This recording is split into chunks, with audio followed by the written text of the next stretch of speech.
Literally Me SoundCloud rappers. So today we got a little fun video. I'm not sure if you're familiar with the whole like meme culture or whatever, but there's this thing called like Literally Me, and it's like a bunch of actors from movies, and it's just roles they played. So some of them are like Ryan Reynolds in Drive and Patrick Bateman in American Psycho, and people will watch the movies and they'll like romanticize the characters, and they'll be like, oh my god, that's literally me. Oh my god, did he just like, oh my god, that's serial killer, literally me. Oh my god, he'll never find true love and cannot emotionally open up, or whatever it's called. I don't know the proper term. That's literally me. But like he's cracked in like some super other like random way, or he's like autistic, and they'll be like, oh my god, that's literally me. So today I wanted to talk about Literally Me SoundCloud rappers, because a lot of the rappers, the way these fans idolize these rappers, they kind of like vicariously live through them. And I feel like listening to their music makes them feel better about themselves, or they're like, man, that's literally me. So I'll go more into depth into what I'm talking about when I get into the examples, so let's get into it.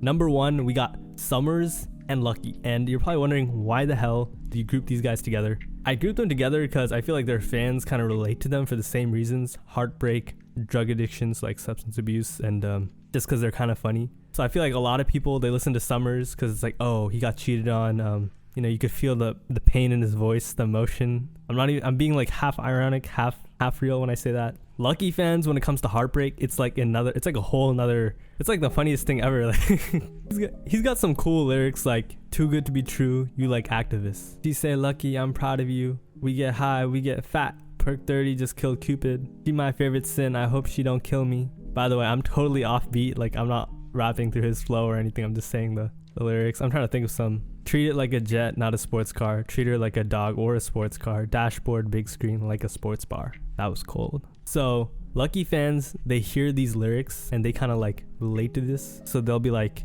damn, not again. Thought you were like the rest. You know? I guess in some ways, like rappers like Lucky and Summrs, they give their fans comfort, or I guess it's just like relatable. It feels real to them, you know? And of course they have great music and everything, great production, great lyrics, all that. And he's just saying real stuff, you know what I mean? Whereas other rappers, I guess it is about the same things, but I feel like Lucky and Summrs, they're just like so openly junkies. It's like almost beautiful, like the way they say it. It's like, you know what I mean? I think they're like videos of Summrs where he's like crying to his plug, like begging him to bring him some drank. If you don't know what drank is, I'm sorry, I'm not gonna explain it to you. And there's like Lucky has sold Young Lean, fake lean before. I know that's kind of like ironic. His name is Young Lean and he sold him fake lean, and he's even admitted to it. I think this one time, I think it was last Thanksgiving, he was like celebrating Thanksgiving with his family, but he was like, yeah, this Thanksgiving was kind of trash, I'm not gonna lie, because like there wasn't any good lean. Like, what do you mean there wasn't any good lean? You're with your family, but you know, they're just funny characters, and I feel like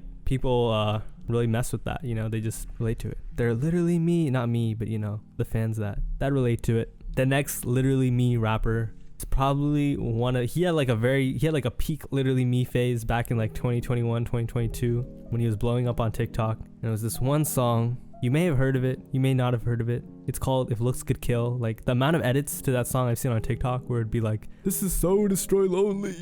Like, dude, come on. This Target is so destroy lonely. This parking lot is so destroy lonely. Oh my god, my roommates, moms, cousins, dads, uncles, nephews, mother, second cousin removed is so destroy lonely. Like, Jesus Christ. Like, anything black was just so destroy lonely. Or like slightly gothic, like, you know what I mean? If you didn't know, Destroy Lonely, he had like this top floor boss aesthetic, and everyone, like, they wanted it to be like that so bad back in 2021, 2022. Honestly, they still do. They'd wear like all black, and it was a cool aesthetic. I'm not gonna lie, like, I messed with that like style and stuff. It was just so overplayed, and so many people were like, that's literally me. There's this one tweet where it was like, fast cars, Asian women, and vampires. I live this. And the funniest part about it is it wasn't even supposed to be satire. Like, it became satire. Like, people started like, you know, they started making fun of it, like, damn, you're corny as hell. But the person who originally tweeted it was being 100% serious. So like, I don't know if you know this, but like, and this will transition into like the next people I'm talking about that are very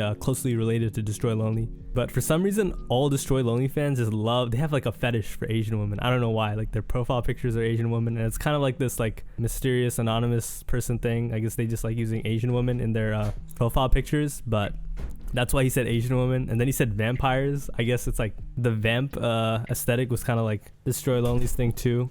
And then, yeah, that's it. To me, even though this is probably one of the cooler ones, it's just like the most corny. Because I feel like with Summers and Lucky's music, at least you could say I relate, man. Like these guys speak to me, and there aren't people in my life who I can relate to, or people I can look to, or people that are feeling the same struggles as me. This is just like a corny flex. Like, what do you mean you're a top floor boss? What do you mean this is so destroy lonely? Like, what do you mean fast cars, Asian women, and vampires? I live this shit. The next Literally Me rapper is, at this point, it's not even like he's a Literally Me rapper, like, oh my god, he's literally me. Like at this point they're trying to be him, and that's Playboi Carti, and not really Ken Carson. No one's really trying to be like Ken Carson, to be honest, but really Playboi Carti. Ever since like 2019 or 2020, I would say It Factor in the past, but because there's this new piece of vocabulary that's been introduced into like popular culture, I'm just gonna say it. Ever since 2019 or 2020, like Full Outta Red, that era, Playboi Carti's aura has skyrocketed. It just went through the roof, and everyone's been trying to be like him. Like if you go on Instagram, anyone that's into fashion likes to take pictures like him. The lighting's like him, they cover his face like him, they pose like, they just do everything like him. They wear the same brands like him. Like the amount of people that were wearing Rick Owens now, or that are wearing Rick Owens now, is crazy just because of Carti. And the reason because of this is because he's literally me. But you get the point. People want to be like him. Honestly, I don't even understand this. The thing about this like literally me thing is it's not even that people want to be him. Similar to like Patrick Bateman, you know, they don't really think they're like Patrick Bateman. He's like an exaggerated version of what they think they are. They kind of like feel like him a little bit, but they don't really like, they're not like Patrick Bateman in American Psycho. That's kind of how I see Carti. I feel like a lot of people, they don't really think they're like this vampire rapper dude, but they do like aspire to be like him. They think he's cool, so that's why they copy him. That's just my 2 cents. And yeah, man, the aura is something else. I'm not gonna lie.